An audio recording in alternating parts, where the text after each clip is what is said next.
Before addressing the two sample thesis statements with topic sentences and explanations, I think we should start by considering what topic sentences are and the basic rules of topic sentences. So, the purpose of a topic sentence for literary analysis essays, they are meant to provide the analytical point or claim for each body paragraph while illustrating a clear connection with the thesis and answering a portion of the essay prompt.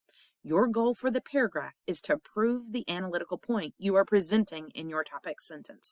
So you are providing an analytical claim that is connected to your thesis and answering your prompt.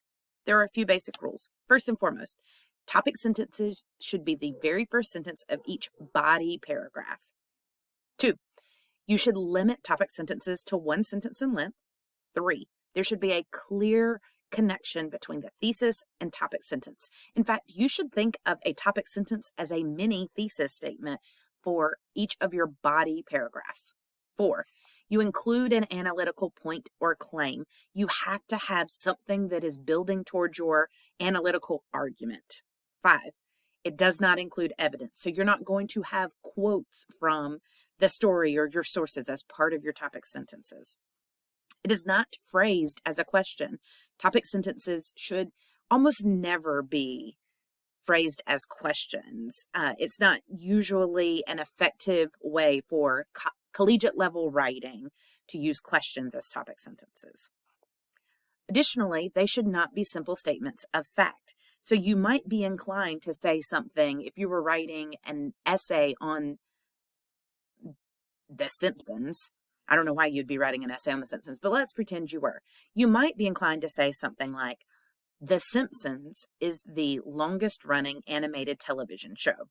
That is a statement of fact. However, that does not meet the other criteria for a topic sentence. So you could turn this into a claim by saying something like, because The Simpsons has been on air in excess of 30 years, it proves the show has stood the test of time and resonated with audiences. So here, you would be able to work in your paragraph to illustrate that the longevity of the show means that it is resonating with audiences. And then finally, you're not providing a summary of the story or source. So you're not going to say, first, such and such character does this. Next, so-and-so does that. Afterward, readers see the character doing blah, blah, blah. You're not going to summarize the story or source. While I have framed this largely through the lens of an analytical literary analysis essay, these same guidelines work typically for more expository or argumentative essays as well. So now I want to walk you through two samples where I have provided a thesis that answers a prompt and the topic sentences that I would use to support that thesis in the order that I would place them in my essay if I were thinking about logically leading my reader to the conclusion I want them to reach. So for this one, I'm using the complex themes prompt, and I am using the literary element of literary conflict, and I'm going to address both an internal and an external conflict in this particular set thesis and topic sentences. Notice here, this is one of the prompts that you had to choose from. I'm simply using a different story in an effort to be ethical for this assignment. So here's my thesis. Through both the external and internal conflicts Louise faces in The Story of an Hour, Kate Chopin calls into question the institution of marriage, determining ultimately that freedom through death is preferable to the shackles that come with marriage. So here, my thesis automatically goes into telling you that there are internal and external conflicts that Louise is facing, and I'm getting at what the overarching message of the story is, which is related to marriage and how Chopin is calling into question that whole institution, ultimately suggesting, nope, freedom's better than marriage or love or whatever, right? So now I get to my first topic sentence. Here's what I put. When presented with the news of her husband's death, Louise Mallard is faced with the challenge of taking on life without a husband during a time where marriage for a woman was viewed by society as a necessity. So here's my explanation. In this topic sentence, you will see I've used language that suggests conflict. So I've used challenged and taking on life. I've also made it clear that it is a conflict she has encountered externally and has an external problem that needs a resolution. So in this case, her husband has died. In addition, I'm working toward the idea of the institution of marriage to set up the theme development. It's easy to see a clear connection that is established between the thesis and the topic sentence. Now, here's the thing I want you to remember. The prompt is asking you for theme development through one of these literary devices. So my topic sentence has to hone in on both the literary device or element, so conflict, as well as how it's progressing theme development. So you're going to see that in each of these topic sentences. Now, as I move forward, topic sentence 2. As Louise considers her new life without a husband, she struggles to beat back unexpected joy at her newfound freedom from marriage.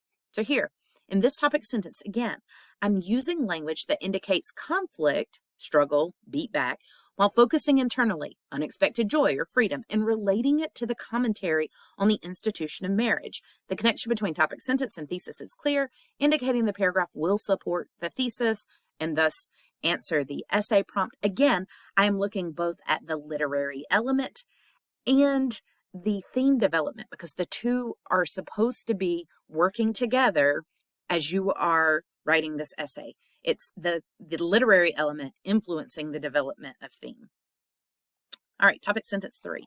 While Louise recognizes the monstrous nature of her feelings, she succumbs to the temptations of life without a man's will bending her own, choosing her own desires over society's expectations. In this topic sentence, you'll see allusions to both the internal, the nature of her feelings, and external, the expectations she should want to be married, conflicts, while also directly confronting the theme. Additionally, a clear connection between topic sentence and thesis is obvious. In other words, they are aligned. So here, I'm ultimately coming to tying together both types of conflict that I have presented, and I'm getting closer and closer to that theme development. Again, I'm tying the literary device with the theme development. And then topic sentence 4. Through Louise's choice to live her life for herself, Chopin provides a compelling commentary on marriage and the harm it does to the individual, while ultimately having Louise die rather than continue living under the rule of a man when it's revealed Brentley Mallard was alive all along. So here, this topic sentence indicates the paragraph will explore the resolution of the external conflict and the internal one and how it provides a clear message about marriage. Again, this aligns well with the thesis. So this paragraph is really looking at resolution to the conflict and then the development of the theme related to the institution of marriage. And then I left you a final note. As I wrote each of these, I did them in the order I would if I were planning to actually write this essay. You can see how I start with the more easily identified conflict, the external problem of her husband has died, then move to the more complicated conflict where she's struggling internally, knowing she should really be grief-stricken and sad and down on life, but internally feeling this joy coming for her at the prospect of freedom. And then I slowly lead the reader to the understanding of the theme, which I finally fully get to in topic sentence 4. But if you look at topic sentence 3, as well as topic sentence 2, as well as topic sentence 1, there's peppering in of this idea of theme development all the way along. So I am fully working to support my thesis and to fully answer my prompt. Now let's move over to sample number 2. Sample 2, I'm using the other prompt, the one about internal conflict, where the character fails to learn a lesson in time and serves as an example for the reader. Here, the prompt tells us that we have to explore the internal conflict, the lesson that was not learned in time, the price paid, and the example for the reader, or the message or impact on the reader. You could look at this idea as an example for a reader in several different ways. Here's the thesis. Through Louise Mallard's inner turmoil after the supposed loss of her husband, Chopin suggests The love that comes with marriage pales in comparison to the freedom to live for oneself, urging readers to reconsider the importance of freedom in relation to love. So here, I'm getting at what the internal conflict is. It has to do with her idea of love versus freedom. I'm getting to what the character learns and what readers are faced with. What I don't mention here is that price paid, which would be probably a bit too much for this particular thesis statement, but it will be something that I very clearly address in my topic sentences. So we'll see this as we move forward. So topic sentence 1. After learning of her husband's passing, Louise struggles to reconcile conflicting emotions, suggesting her experience losing a spouse differs from readers' expectations. So here, I am starting out by really diving into the conflicting emotions, that internal conflict that the character is experiencing, and I'm tying it to the reader. Remember, this prompt is really rooted in what is the reader to take away from this? What is the message for the reader? So I want to keep that reader in mind in every single one of my topic sentences. So here's what I say in my explanation. This topic sentence presents the cause of Louise's internal struggle, emphasizing Louise's struggle, using words like struggle, conflicting emotions, while also tying the conflict to the reader's experience or understanding of the story, using reader's expectations. This both supports the thesis as it addresses internal conflict while also focusing on the reader. Here's the next one. As she battles her desire to live her life freely, while understanding she is expected to feel sad about the passing of her husband, readers come to understand the complexity of Louise's conflicting emotions and what is at stake in her internal struggle. So here, this topic sentence further explores the conflict, her battles, and her desire, while shaping how readers are recognizing Louise's struggle and the importance of it, coming to understand conflicting emotions, stakes. Again, this is working to support the thesis, addressing the internal conflict while advancing the reader's takeaways due to Louise's struggle. So we're starting to get to the idea of what's at stake here for Louise, and the reader is starting to understand that. Again, we're tying internal conflict to what message the reader is taking away. Now, topic sentence 3. As Louise succumbs to the joy and prospect of freedom, readers understand Louise has determined freedom trumps love. However, her joy is ripped from her before she could experience it. So here we see Louise has learned a lesson that she values freedom over love. And we also see that tying into the reader, because the reader is also learning this about Louise as Louise is learning it about herself. We've got that tie into the reader. Here's the explanation. This topic reveals the resolution to Louise's internal conflict, accepting freedom trumps love, while also presenting the price paid for having learned the lesson too late. She is never able to experience it. This supports the thesis while also answering a key part of the prompt, which is the price paid. Again, I've gotten to the price paid here. I don't mention it explicitly in my thesis, which is okay because it wouldn't fit in naturally to a thesis, but I'm still making sure I'm hitting all parts of the prompt in a way that is very natural.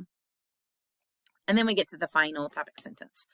Through Louise's internal journey, readers are left questioning the importance of love and freedom, having to decide for themselves which they should pursue. Here's my explanation. This topic sentence takes Louise's realizations about love, Louise's internal journey, and suggests readers are left to determine the value of Louise's perspective. This gets at the part of the thesis and prompt that tackles the message for readers. While I chose to go with this leaves a question for readers to ponder, another approach might suggest what readers should value or think because of what was read. For this particular story, it makes sense to leave it as readers are left questioning something. If you were using this prompt on the story it was assigned for, the end plays itself out, you probably are not going to leave with this leaves readers questioning something, because it doesn't really. It's more a lesson about something more specific about finding one's self, purpose, priorities, goals, whatever. Whereas that's not the case with this particular story. Again, here I have ordered the topic sentences as I would if writing this essay logically, leading the reader through each part of the essay topic prompt as well as the reader's potential takeaway. I hope this little mini lesson video has provided you with further clarity about topic sentences and how they should function and how to construct them. And I hope it helps you as you are revising your essays.